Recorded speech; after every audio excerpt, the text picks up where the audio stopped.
2 రోజుల క్రితం మెసేజ్ పెట్టారు నాకు. నేను చర్చిలో ఉన్నాను. అది చర్చిలో వీడియో పెట్టా. ఆ వీడియోని మెసేజ్ పెట్టారు, దెయ్యంలాగా ఉందని.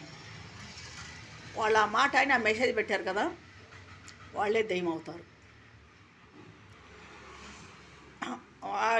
అసలు ఆడబెట్టిందో మగవాడు పెట్టాడో తెలీదు. ఆ మెసేజ్ వాళ్ళ కర్మ అలా అనిపిస్తారు అంతే.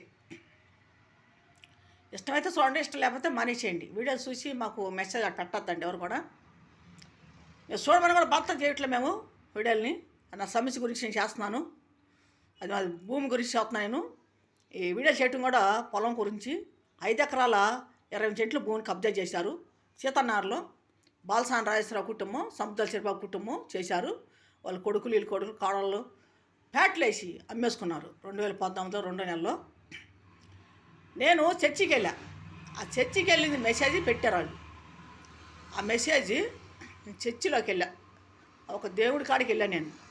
ఎవరికైనా దేవుడు అని ఉంటుంది. ఇప్పుడు హిందువులైనా ఎవరైనా సరే దేవుడి కాడికి వెళ్తారు, వెళ్ళకుండా ఏమనరు. ప్రతి వాళ్ళు ఏదో దేవుడు ఉంటాడు. మాకు ఏసయ్య. మేము చర్చికి వెళ్ళాం. నన్ను మెసేజ్ ఒక దెయ్యంలాగా ఉన్నామని పెట్టారు నాకు మెసేజ్. కానీ వాళ్ళ కర్మ వాళ్ళు అనిపిస్తారు అంతే.